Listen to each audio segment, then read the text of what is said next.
Vishnu AKG ഭവനിൽ നമ്മളോടൊപ്പം ചേരുകയാണ്. AKG ഭവനിലേക്ക് രാവിലെ മുതൽ തന്നെ ആളുകളൊക്കെ എത്തി തുടങ്ങിയിരിക്കുകയാണ്. 11 മണിയോടുകൂടിയാണ് സീതാറാം യെച്ചൂരിയുടെ മൃതശരീരം അങ്ങോട്ടേക്ക് കൊണ്ടുവരികയുള്ളൂ പൊതുദർശനത്തിനായി. പക്ഷേ അതിന് മുൻപ് തന്നെ ആളുകൾ അദ്ദേഹത്തിന്റെ ഓർമ്മകൾ പങ്കുവയ്ക്കാനായി അങ്ങോട്ടേക്ക് വരികയാണ്. വിഷ്ണുவோട് നമ്മളോടൊപ്പം AKG ഭവനിൽ നിന്ന് അല്പസമയത്തിനകം തന്നെ മറ്റ് ശരത്തും രാജേന്ദ്രനും ഒക്കെ ചേരും. വിഷ്ണു, AKG ഭവനിൽ സഖാവ് സീതാറാമിൻ്റെ ചിത്രം നമുക്ക് കാണാം. അവിടെയായിരുന്നു ഇന്നലെ എല്ലാവരും ഓർമ്മകൾ പങ്കുവച്ച് അദ്ദേഹത്തിന് ആദരാഞ്ജലികൾ അർപ്പിച്ചത്. അല്പസമയത്തിനകം തന്നെ മൃതശരീരം പൊതുദർശനത്തിനായി അങ്ങോട്ടേക്ക് കൊണ്ടുവരും. ഇപ്പോൾ തന്നെ പ്രവർത്തകരും നേതാക്കളുമൊക്കെ AKG ഭവനിലേക്ക് വന്നു തുടങ്ങിയോ?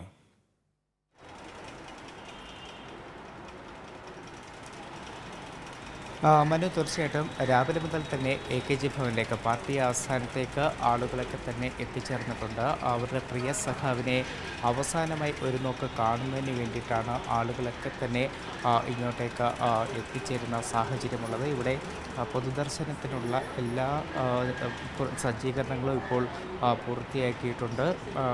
ഇനി അല്പസമയത്തിനകം, അതായത് 10 കൂടിയായിരിക്കും യെച്ചൂരിയുടെ മൃതശരീരം ഇങ്ങോട്ടേക്ക് കൊണ്ടുവരിക. എന്തായാലും നിരവധി ആളുകൾ ഇത്തരത്തിൽ ഇങ്ങോട്ടേക്ക് പാർട്ടി ആസ്ഥാനത്തേക്ക് എത്തിച്ചേരുന്നുണ്ട്. അത് നമുക്കറിയാം, യെച്ചൂരിയെക്കുറിച്ച് പറയുമ്പോൾ എല്ലാവർക്കും പ്രിയപ്പെട്ട ഒരു നേതാവാണ് യെച്ചൂരി.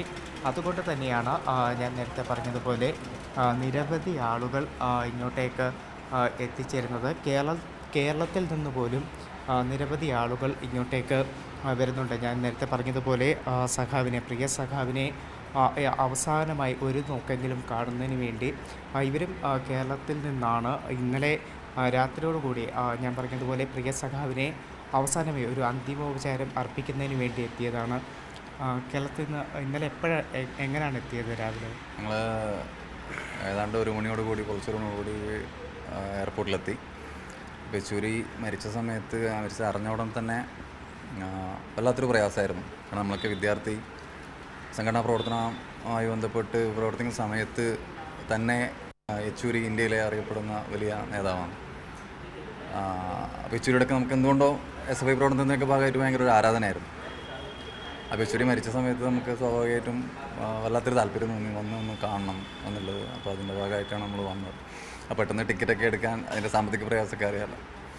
അപ്പോൾ എങ്കിലും എങ്ങനെയൊക്കെ സംഘടിപ്പിച്ച് യെച്ചൂരിനെ അവസാനമായിട്ടൊന്ന് കാണണം എന്നുള്ളൊരു ആഗ്രഹത്തിൻ്റെ പുറത്താണ് ഞങ്ങൾ കാസർഗോഡ് നിന്ന് വന്നത്. രണ്ടുപേരും കാസർഗോഡ് നിന്ന്? അതെ, രണ്ടുപേരും കാസർഗോഡ്. എന്താ പഠിക്കുകയാണോ അതോ ജോലിയാണോ? ഞങ്ങൾ ഇയാൾ ബാങ്കിലാണ്, ഞാൻ കൃഷിയും പരിപാടിയൊക്കെ ആയിട്ട് നാട്ടിലാണ്. അപ്പം പ്രിയ സഖാവിനെ അവസാനമായി ഒരു നോക്ക് കാണുന്നതിന് വേണ്ടിയിട്ട് എത്തിയതല്ലേ? അതെ, തീർച്ചയായിട്ടും യെച്ചൂരിനെ ഒന്ന് അവസാനമായിട്ടൊരു അഭിവാദ്യം ചെയ്യണം. അവസാനത്തെ ഒരു റെഡ് സല്യൂട്ട് നൽകണം യെച്ചൂരിക്ക്. കാരണം അത്രയേറെ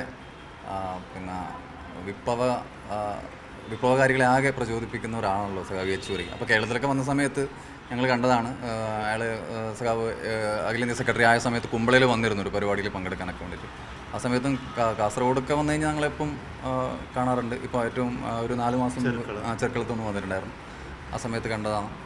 അപ്പോൾ യെച്ചൂരിക്ക് അവസാനമായിട്ടൊന്ന് അഭിവാദ്യം ചെയ്യാൻ വേണ്ടിയിട്ടാണ് നമ്മൾ കാസർഗോഡ് നിന്ന് വന്നത്. രണ്ടുപേരുടെ പേരും കൂടെ? എൻ്റെ പേര് രജീഷ്, പ്രോപ്പർ അണിഞ്ഞാന്ന് പറയും കാസർഗോഡിൽ. വിനീതാണ്, CPM ലോക്കൽ കമ്മിറ്റി അംഗം, ബ്രാഞ്ച് സെക്രട്ടറി.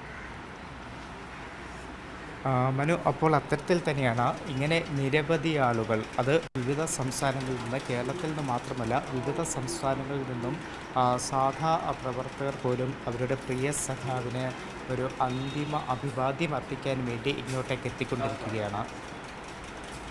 ശരി വിഷ്ണുവാണ് നമുക്ക് ദില്ലിയിൽ നിന്ന് വിവരങ്ങൾ നൽകിക്കൊണ്ടിരിക്കുന്നത്. നോക്കൂ, നാടിൻ്റെ വിവിധ ഭാഗങ്ങളിൽ നിന്ന് പ്രിയപ്പെട്ട സഖാവിനെ കാണാനായി, അവസാനമായി ഒരു റെഡ് സല്യൂട്ട് നൽകാനായി, അന്ത്യാഭിവാദനം അർപ്പിക്കാനായി ട്രെയിൻ കയറിയും വിമാനം പിടിച്ചുമൊക്കെ ആളുകൾ അങ്ങോട്ടേക്ക് വന്നുകൊണ്ടിരിക്കുകയാണ്. പലയിടങ്ങളിൽ നിന്ന് ആളുകൾ അങ്ങനെ എത്തുന്നു.